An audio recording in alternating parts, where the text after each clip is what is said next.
Shalom saudara-saudari terkasih, kita akan belajar firman Tuhan. Kali ini saya akan bacakan dari kisah yang sangat terkenal, yaitu kesembuhan seorang yang lumpuh. Kita lihat dalam Markus pasal yang kedua, ayat yang pertama sampai yang kelima. Kemudian sesudah lewat beberapa hari, waktu Yesus datang lagi ke Kapernaum, tersiarlah kabar bahwa ia ada di rumah. Maka datanglah orang-orang berkerumun sehingga tidak ada lagi tempat. Bahkan di muka pintu pun tidak berjubel, saudaraku ya, di rumah di mana Tuhan tinggal. Sementara ia memberitakan firman kepada mereka. Ayat 3.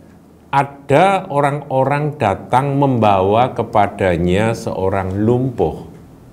Saudara bisa bayangkan situasinya, Tuhan Yesus ada di rumah, rumahnya penuh sesak dengan orang-orang yang datang untuk mendengarkan dia. Di pintu pun itu penuh sesak dengan orang-orang. Nah, kemudian datang orang membawa kepadanya seorang lumpuh yang digotong oleh 4 orang. Jadi 4 orang gotong kawannya yang lumpuh. Mau masuk nggak bisa, saudaraku ya. Nah, kita lihat ayat 4. Tetapi mereka tidak dapat membawanya kepadanya karena orang banyak itu. Tertahan gitu ya. Lalu mereka membuka atap yang di atasnya.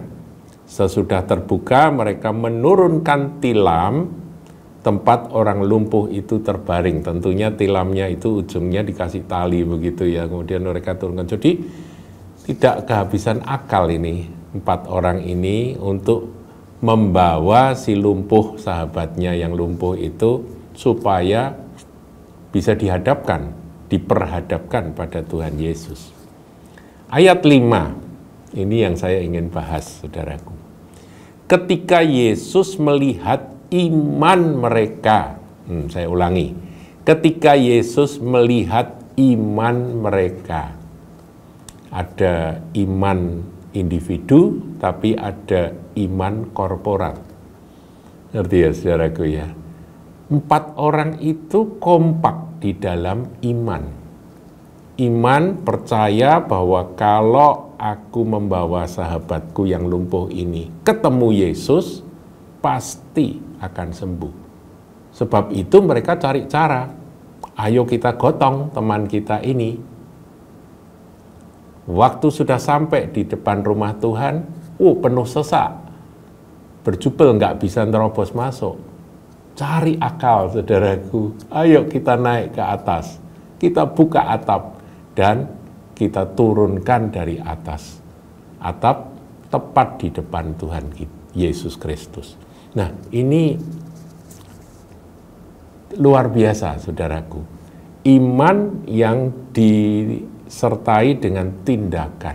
Tetapi sekali lagi, sesuai dengan apa yang tadi kita baca di ayat 5, ketika Yesus melihat iman mereka. Jadi sekali lagi ini iman korporat. Saudaraku, ada iman korporat yang dilihat oleh Tuhan.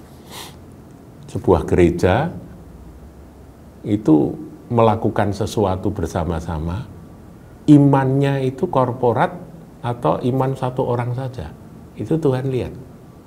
Kalau iman korporat, wah itu kekuatannya dahsyat, saudaraku, yaitu iman dalam kesatuan, doa dalam kesatuan, iman dalam kesatuan, tujuannya satu, keyakinannya satu, kerjanya bareng-bareng menuju pada tujuan yang sama. Nah, iman yang disertai perbuatan, tentunya seperti 4 orang ini. Bukan berarti iman mereka tidak ada hambatan, saudaraku. Ada hambatan. Tapi karena mereka yakin, asal teman kita yang lumpuh ini ketemu Tuhan, pasti dia sembuh.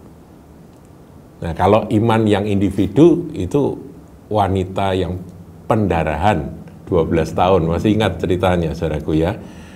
perempuan sakit pendarahan 12 tahun, sudah dihabiskan uangnya, pergi ke tabib berobat tapi nggak sembuh, malah makin parah kan begitu. Dan dengan sisa-sisa kekuatan dia mendengar tentang Yesus, timbul iman. Iman itu timbul dari pendengaran akan firman. Dia kemudian datang kepada Yesus, dia mendesak kerumunan orang dan berkata, asal ku jamah jubahnya aku sembuh. Nah, ini iman individu, itu pun dihargai oleh Tuhan. Jadi saudaraku, iman individu oke. Saudara harus bangkitkan iman individu saudara, iman pribadi Anda melalui perenungan firman, pembacaan firman, doa-doa. Iman Anda bangkit, bertindaklah sesuai dengan iman yang timbul dari pendengaran firman itu. Bertindaklah saudara, maka saudara akan melihat, karena Tuhan melihat iman yang pribadi. Tapi iman korporat itu juga ada tempatnya saudaraku. Dan di dalam kisah yang kita baca ini, Tuhan menghargai iman 4 orang itu. Tidak disebutkan si lumpuh ini ikut tergabung dalam kata mereka atau tidak. Mungkin iya, mungkin tidak saudaraku. Kalau iya pasti lebih hebat lagi ya. Haleluya. Tapi yang berjuang tentunya yang punya kemampuan. 4 temannya ini yang berjuang untuk naik ke atas, bongkar atap dan menurunkan akan si lumpuh itu. Berkatalah ia kepada orang lumpuh itu, hai anakku, dosamu sudah diampuni. Nah, saudara tahu ya kelanjutan dari kisahnya, bahwa akhirnya ayat 11, kepadamu kukatakan bangunlah, angkatlah tempat tidurmu dan pulanglah ke rumahmu. Dan orang itu pun bangun, segera mengangkat tempat tidurnya, pergi keluar di hadapan orang-orang itu. Sehingga mereka semua takjub lalu memuliakan Allah, katanya, yang begini belum pernah kita lihat. Saudara, peristiwa ini menyisakan satu pelajaran, bahwa iman yang kompak dan kemudian ditindakkan bersama-sama dalam kekompakan dan satu tujuan, itu menarik perhatian Tuhan. Tuhan melihat iman mereka. Ayat 5 bagian A ya. Nah saudaraku, sebetulnya kisah kesatuan di dalam iman itu merupakan tema dari gereja mula-mula. Ketika Roh Kudus dicurahkan, gereja Tuhan bangkit. Nah di Yerusalem terjadi satu kegerakan yang ya menurut saya luar biasa dahsyat ya saudaraku ya. Karena di gereja mula-mula, gereja purba saudara. Saya akan bacakan pada Anda Kisah Para Rasul 2 ayatnya yang ke-41. Ya ini kita merenungkan betapa dahsyatnya kesatuan itu ya. Iman, tujuan, tindakan dalam kesatuan, doa dalam kesatuan, satu arah, satu tujuan, satu gerak. Wah ini luar biasa. Satu iman ya. Itu Tuhan memperhatikan, melihat dan memperhatikan, dan tentunya Tuhan memberkati. 41 saudaraku ya, Kisah Rasul 2:41. Orang-orang yang menerima perkataannya itu memberi diri dibaptis.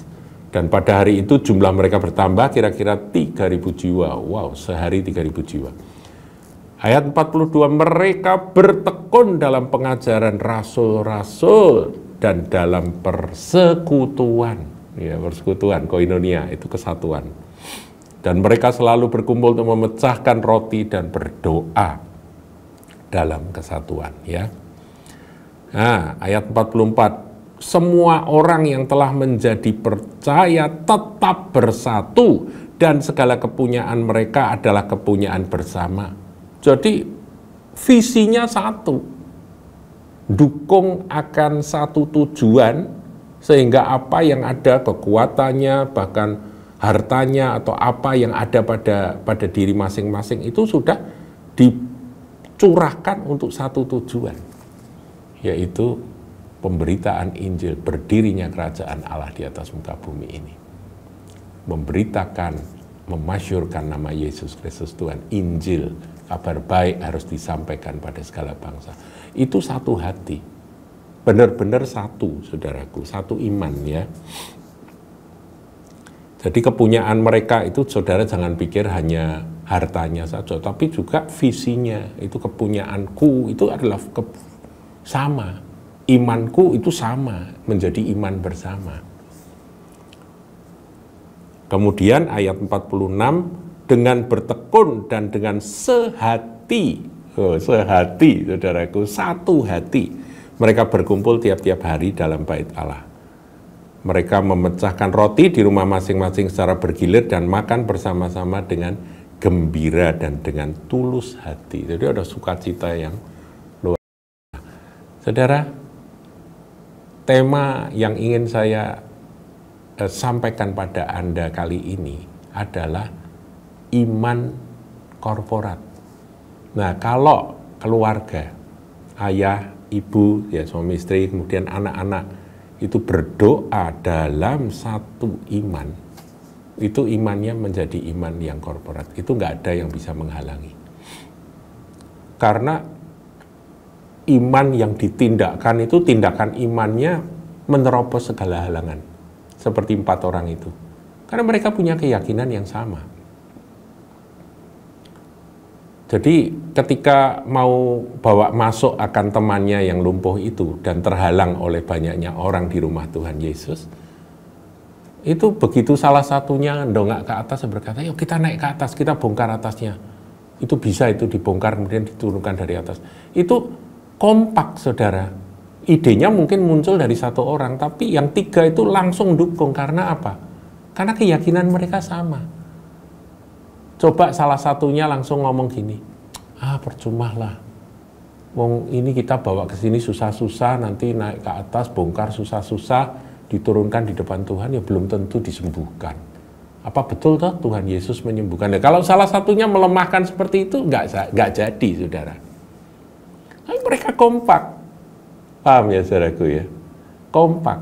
Jadi Kisah Para Rasul yang menggambarkan akan bangkitnya gereja mula-mula itu menceritakan akan kesatuan, ketekunan bersama, belajar bersama, dan tujuannya juga satu, sama, saudaraku. Itulah yang membuat gereja sangat kuat pada waktu itu. Menghadapi aniaya, menghadapi ujian pencobaan apapun, mereka bertahan dan lewat. Haleluya. Ayo, saudaraku, ada iman individu, ada iman korporat. Tuhan Yesus memberkati.